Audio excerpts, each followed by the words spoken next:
Oui, j'ai créé une boîte. On va pas... Voilà, c'est de la force de vente externalisée pour agence de com. Donc, voilà, maintenant, j'étais pas le plus épanoui des hommes. Je vais devenir antiquaire.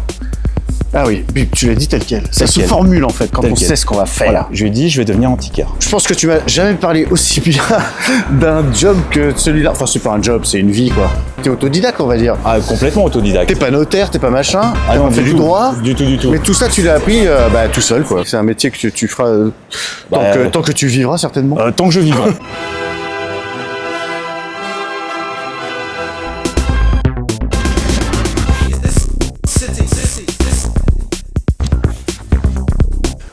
Salut, c'est Benjamin et mon ami François. Bienvenue sur Initials BC. On est ensemble pour un nouveau numéro à Paris. Donc retour au bercail, comme on dit. Et pour ce numéro-là, j'ai mon super pote François. On a fait nos études ensemble. Et comme il a un parcours très intéressant, plein de rebondissements et surtout qu'il s'est stabilisé dans un métier de passion, il est devenu antiquaire. Ça fait 5e année maintenant. Voilà. Et on célèbre ça avec cette interview et il tombe pile poil pour mon programme parce que nous on parle de ça. Il n'est jamais trop tard pour se lancer dans ce qui nous plaît le plus, de trouver son chemin en osant un jour se dire il faut que je fasse autre chose. Vas-y banco, je fonce. Là il n'y a que des galeries. T'es dans le carré rive gauche. Oh, il y a Galerie François mais c'est pas toi. Non, c'est pas moi. C'est un autre. Ce n'est pas encore moi. Effectivement, tu m'avais laissé le choix entre Saint-Ouen ou un autre endroit. Je trouvais que le carré rive gauche, c'était pas mal. Alors, peut-être plus facile de se balader avec une caméra, parce que là, voilà, ce sont des galeries, donc on rentre pas forcément, les stands ne sont pas forcément ouverts. Peut-être aussi, je suis très jeune dans ce métier, donc par rapport à mes confrères et consoeurs qui ont des dizaines d'années de métier derrière eux, je me sens peut-être pas forcément légitime de me balader dans Saint-Ouen avec une caméra, comme ça. Donc voilà. Alors je risque de beaucoup tourner la tête. Mais je sais, c'est pour ça qu'on est dans ce quartier-là aussi. On passe devant les galeries avec... Mais tu les connais tous en fait. Tu t'es baladé souvent, je les connais pas tous, mais voilà, c'est toujours une belle balade. C'est toujours voilà, c'est aussi de la culture. C'est aussi de la culture. Et puis c'est vrai que les objets sont très beaux. Il y a vraiment une sélection qui est très belle et ça me touche dans mon affect. Ah voilà. Donc voilà. Bah oui. Toi, t'as toujours parce que moi, je te connais depuis laisse tomber. Plus de 20 ans maintenant. Bah ouais, on est sortis de nos études en 2001. Ouais, 2001. Donc on s'est connus, on était dans la même promo. Donc voilà. Au XXe siècle. C'est ça. Et donc moi j'avais remarqué toujours que tu avais une attirance pour les objets. Tu avais des tableaux partout. Tes parents, ils entassaient un peu les trucs. Ils entassaient complètement. C'est bizarre, hein. C'est un peu de la collection compulsive, on va dire, avec des serviettes, des tableaux. Ah oui, c'est des tableaux, des statues, des bibelots, en veux-tu, en voilà. Bon, voilà, c'est marrant. Ça a été un virus qui m'a été transmis tout jeune. Ouais. Voilà, dont ma famille aussi en a un petit peu pâti avant que j'en fasse mon métier. Ah ouais. Parce que tous les week-ends, pareil, j'étais en vide-grenier, donc forcément, je ramenais toujours quelque chose. Donc voilà. Et puis en plus, on ramène toujours tout et n'importe quoi. Voilà. Là, on n'était pas dans un acte d'achat, de revente avec un bénéfice. Là, c'était vraiment de l'achat plaisir. Là, j'ai de la chance. Je continue mes achats plaisir, mais maintenant avec une autre notion qui est business. Il faut rouler sa bosse avant. C'est-à-dire que pour gérer la boîte comme tu la gères aujourd'hui, celle que tu as créée, on va en parler. Le nom FL Antique, il y a le site internet, il y a Instagram, etc. où tu présentes les objets que tu as à vendre. Parce que tu as du stock. Avant ça, tu t'es lancé dans la pub, donc comme moi, on a bossé un peu en agence. Exactement. Mais tu as été entrepreneur. Oui, j'ai créé une boîte. On va pas. Voilà, c'est de la force de vente externalisée pour agence de com. Donc j'étais commercial multicarte pour plusieurs agences de communication et c'était de la chasse aux clients pour les valoriser auprès des annonceurs. Voilà. Et donc ça a duré 7 ans. Bah quand même. Mais ça fait une bonne part de ta vie. Quand même. Voilà. Maintenant, j'étais pas le plus épanoui des hommes, mais bon voilà, j'ai persisté. Voilà, jusqu'au jour où voilà, ça... ras-le-bol. En plus, j'étais intermédiaire. Donc, j'étais tout seul. Donc, Ouais. Et donc j'ai dit stop. Ouais, J'ai dit stop à tout ça. c'était courageux, c'était super courageux. Parce que t'avais un local, en plus t'avais ton bureau que tu louais, machin, etc. Je me souviens, c'était une grande époque, quoi. Hein. Ah oui. Bah, le bureau, il était indispensable. Il me fallait vraiment un cadre pour me lever le matin, aller au bureau. Je pouvais pas travailler. Je fais partie de ces gens qui ne peuvent pas travailler chez eux, sauf aujourd'hui. Aujourd'hui, j'arrive à travailler. J'arrive à travailler de chez moi. Voilà, aujourd'hui, j'arrive à travailler de chez moi, je restaure mes meubles, je fais ceci, je fais cela. Voilà, je chine sur Internet. Voilà, je suis toujours en alerte. Là, j'arrive à faire ça de chez moi.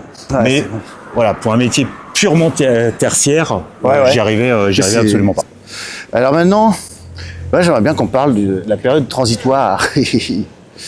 La période transitoire, elle a été après que j'ai eu ma boîte pendant 7 ans, j'ai eu la chance de pouvoir travailler pour une entreprise anglaise.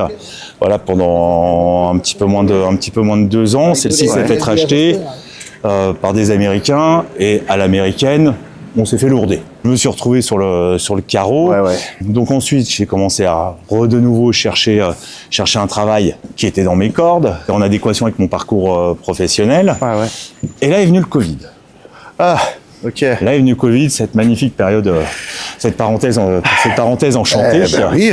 Pour certains. Chez les comédiens, c'était chouette aussi. Voilà. Je répondais à des annonces, je faisais des visios parce qu'effectivement la Terre ne s'est pas forcément arrêté de tourner pendant ce temps-là. Et un jour, je passe un entretien pour une filiale d'un très grand groupe de consulting dont je tairai le nom. Oui. Qui donc premier entretien, ça se passe très très bien, et ensuite forcément ils me disent oui, il va falloir que vous passiez un test, test psychologique, machin chose. Moi je postulais pour devenir commercial dans le digital. Je tombe sur un test abracadabrantesque. Je pense qu'il s'était trompé de métier dans le test, ou qui me demandait de calculer les fluctuations du baril de pétrole, un truc comme ça. Un exercice, pour savoir si c'était embauchable. Un exercice, mais c'était vraiment... Pour dire, j'ai même appelé ma femme en disant, écoute, c'est peut-être moi qui suis bête ou quoi que ce soit, mais en quoi ça a à voir avec mon métier, quoi. J'ai une prise de conscience en me disant, mais en vérité, c'est pas ça que je veux faire. C'est pas ça que je veux faire. Je veux... ça c'est complètement abstrait. Je veux du concret. Et donc j'ai regardé ma femme suite à ça, et puis je lui ai dit, écoute, je vais devenir antiquaire. Ah oui, tu l'as dit tel quel. Ça se formule en fait quand on sait ce qu'on va faire. Voilà, je lui ai dit, je vais devenir antiquaire. Puis elle m'a regardé, elle m'a dit, ok, t'as 1 an, mais pas plus. Ah oui, ok. J'avais déjà eu ma boîte avant pendant 7 ans, qui avait juste marchouillé. Donc effectivement, elle voulait pas retomber dans la même chose où effectivement, j'essaye de... Mais il se trouve que ça a marché en 1 an. Et ça se trouve que ça a bien marché. Ça a bien marché, et qu'aujourd'hui, effectivement, j'entame ma 5e année, et qu'à partir de ce moment-là, maintenant, j'ai pas à me plaindre. Ça roule bien. Je travaille bien. Et puis surtout, j'ai toujours cette même passion et ce même plaisir à travailler, quoi. Tous les jours, je me lève.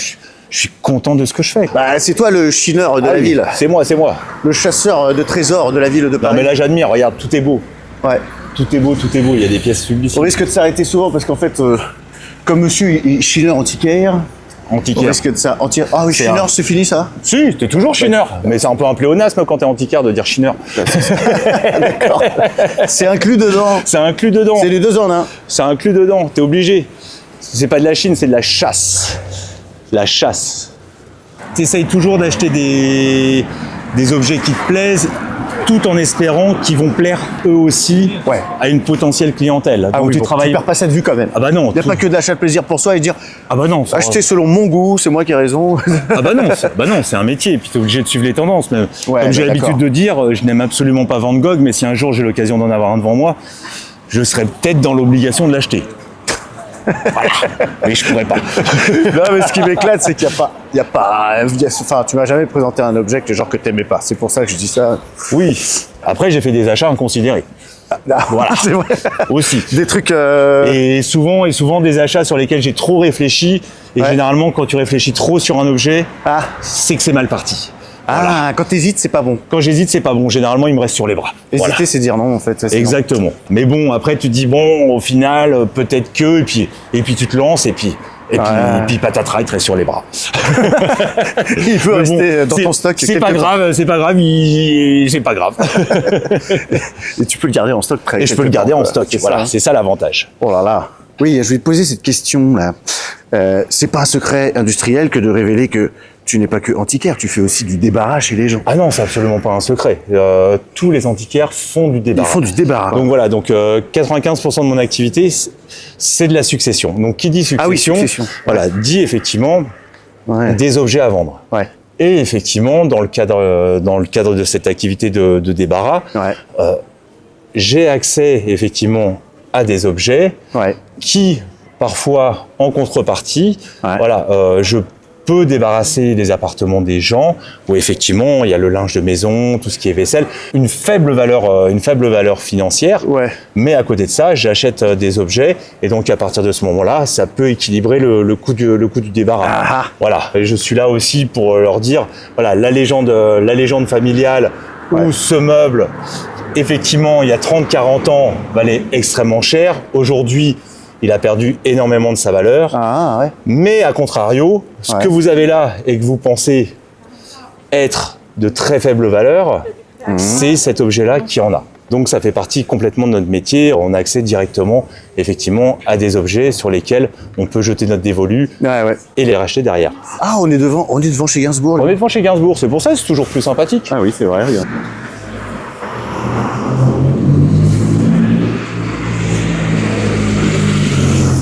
Respect à notre cher Serge Gainsbourg. N'est-ce pas? Regarde là, on est à côté de l'atelier 55, ils ont des luminaires de dingue, j'adore. Regarde, je suis complètement dingue. Regarde-moi ça. Oh. Ah oui, là-haut, tu vois tout. Ouais. Parce que les lumières et tout. Parce que je suis fan de lampes. Des rôles, tu regardes, c'est que des animaux empaillés, c'est un cabinet de curiosité.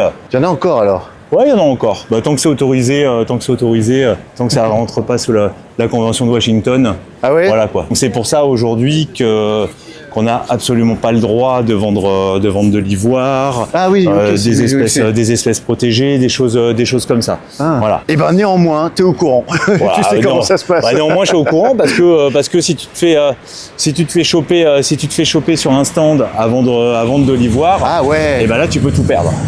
Ah là là. Là tu peux tout perdre. Donc c'est penser à toutes les choses qu'il faut connaître parce que tu es autodidacte, on va dire. Ah, complètement autodidacte. T'es pas notaire, t'es pas machin, t'as fait du droit. Du tout. Mais tout ça tu l'as appris tout seul quoi.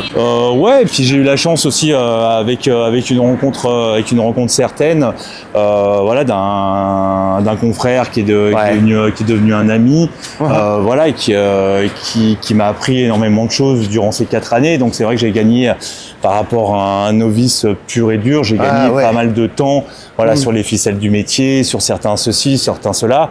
Et effectivement, on peut se conseiller l'un l'autre, parce qu'on ne connaît jamais tout. On ne connaît jamais tout, c'est ce qui fait aussi la beauté de ce métier, c'est que tous les jours, tu apprends. Tu apprends sur un objet, tu apprends sur un artiste. Voilà, tu apprends sur toutes ces choses-là. Donc c'est vraiment un enrichissement culturel. Il y a un enrichissement culturel parce que t'achètes un objet. Pour lui donner de la valeur, il faut que tu essayes de retrouver d'où vient cet objet, quand est-ce qu'il a été fabriqué, par qui, si tu as la chance de pouvoir d'un coup savoir par qui il a été fabriqué. Là, tu passes d'un objet simple à un objet prestigieux. Donc voilà, et là on parle le prix de revente n'est absolument plus le même.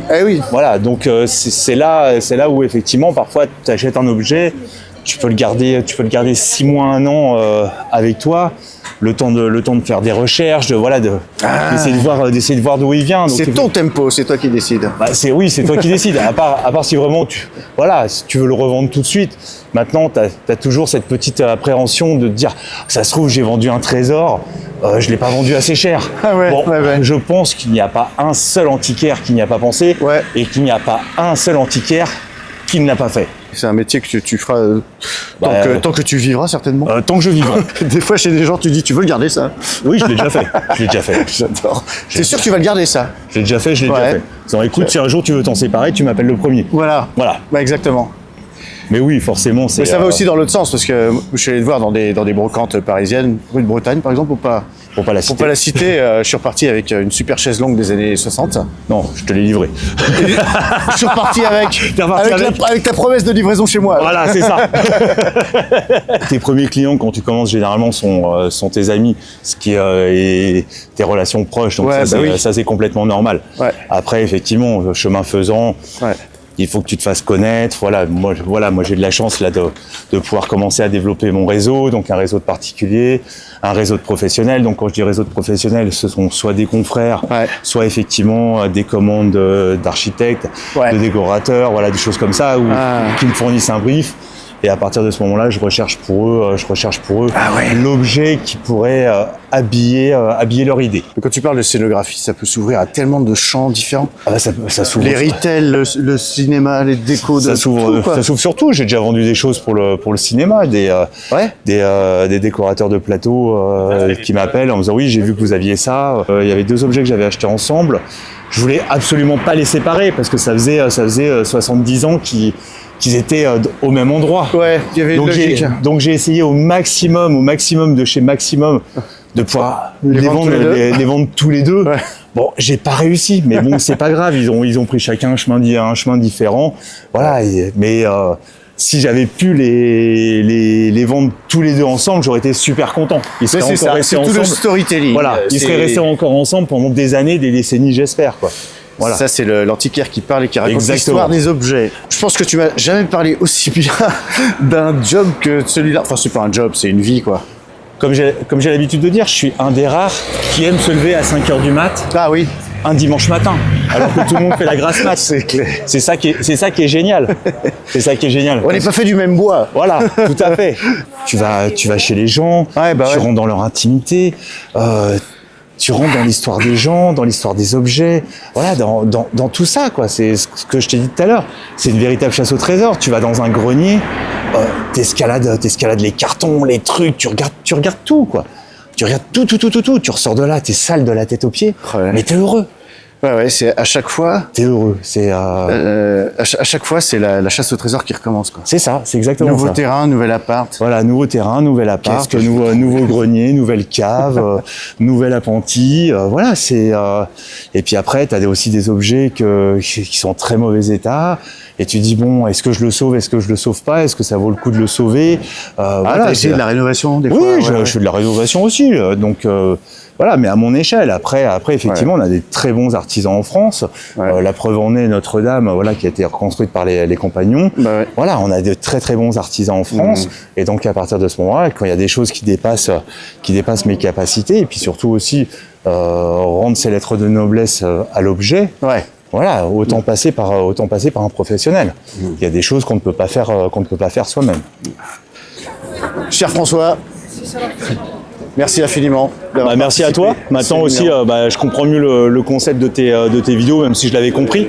Mais c'est vrai que vivre cette interview, c'est voilà, de pouvoir partager cette passion et puis peut-être aussi transmettre aux gens, comme transmettre les objets, voilà, transmettre aux gens le fait que effectivement la vie elle n'est pas figée et que autant suivre sa voie, sa vraie voie, même si aujourd'hui je dis que c'est ma vraie voie, peut-être que demain je sais pas, mais pour l'instant je sais que c'est la vraie. Donc, voilà, c'est ça. Voilà. Ça peut changer à tout moment. Ça peut changer, mais là, bien au moment là je vis de ma passion. Voilà, je vis antiquité, je mange antiquité, je vends antiquité et j'achète des antiquités. Voilà.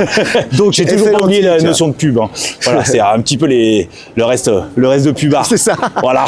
Allez donc voir les merveilles qu'il met en vente sur fl-antix.com. Voilà. Et pour le débarras, rendez-vous sur Allez-Oust débarras, donc allez-oust.net. Voilà, pour tout ce qui est débarras d'appartements, chambre de bonne, cave, garage, maison. J'en passe des meilleurs.